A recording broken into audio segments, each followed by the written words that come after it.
திவ்யா என்ற தோழி மின்னஞ்சல் பண்ணிருக்காங்க. லவ் குரு, நான் சக்தி என்ற நபரை கிட்டத்தட்ட 6 வருஷமா காதலிச்சிருக்கேன். 2 பேரும் வெவ்வேறு காஸ்ட் அப்படிங்கறதுனால 2 பேருடைய வீட்லயுமே சம்மதம் இல்ல. அவங்களுடைய வீட்டுல சக்திய வேறொரு பொண்ணை கல்யாணம் பண்ணிக்க சொல்றாங்க. என்னுடைய அம்மா என்னுடைய மாமா பையனை கல்யாணம் பண்ணிக்க சொல்லி ஃபோர்ஸ் பண்றாங்க. என்ன பண்றதுன்னு தெரியல. நானும் சக்தியும் அம்மா அப்பா சம்மதத்தோடு தான் அந்த கல்யாணம் நடக்கணும்னு சொல்லி ஆசைப்படுறோம்.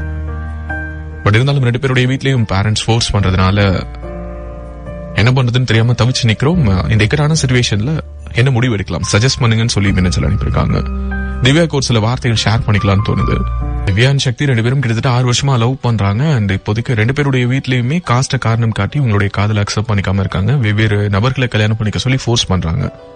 என்ன பண்றது அப்படின்னு சொல்லி திவ்யா கேட்டிருக்காங்க. அம்மா அப்பா வேணா விட்டுட்டு போங்க அப்படின்னு சொன்னா, லவ் குரு பாருங்க இந்த மாதிரி லவ் பண்றவங்க எல்லாரையும் தப்பா கைட் பண்றாரு அப்படிங்குவாங்க. சரி ஓகே அப்படின்னா வீட்டுல சொல்ற பையனை கல்யாணம் பண்ணிக்கோங்க அப்படின்னா, மனசுல ஒருத்தனை சுமந்துக்கிட்டு உடம்பால ஒருத்தனை சுமக்கணுமா அப்படின்னு சொல்லிட்டு அடுத்த கேள்வியை நீங்களும் கேட்பீங்க. சோ இதுக்கு என்னதான் நான் பதில் சொல்றது? இதுக்கு நான் இல்ல, யாரா இருந்தாலுமே ஒரே ஒரு பதில் தான் சொல்ல முடியும். எந்த முடிவா இருந்தாலும் நீங்க தான் எடுக்கணும். எப்போதுமே நம்ம நேசிக்கிற ஒருத்தங்களை விட்டுட்டும் நம்மளால வாழ்ந்துட முடியும் அப்படிங்கிற மாதிரி, இல்லைனாலும் பரவாயில்ல அப்படிங்கிற ஒரு எண்ணம் வந்துருச்சு அப்படின்னாலே அந்த காதல் அங்க எக்ஸ்பைரி ஆயிட்டு இருக்கு அப்படின்னு சொல்லிட்டு அர்த்தம்.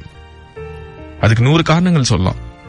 அம்மா அப்பாவுக்காக தியாகம் பண்ண, சொசைட்டிக்காக தியாகம் பண்ண, அடுத்த ஒரு சந்ததிக்காக தியாகம் பண்ண, அக்காவுக்காக, தங்கச்சிக்காக, தம்பிக்காக, ஆட்டுக்குட்டிக்காக, யாருக்காக தியாகம் பண்ணாலும் ஒன்ஸ் தியாகம் அப்படிங்கிற வார்த்தைக்கு இன்னொரு அர்த்தம் காதலை பொறுத்த மட்டும் துரோகம் அப்படிங்கிறது தான்.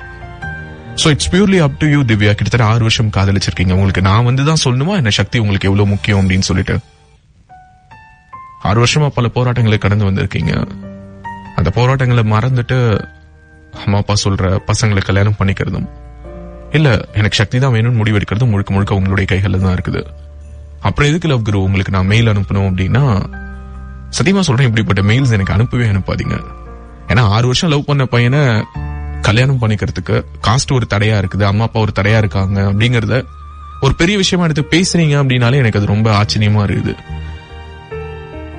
கல்யாணம் பண்ணிக்கணும் அப்படின்னு முடிவெடுத்து தானே காதலிக்க ஆரம்பிச்சிருப்பீங்க.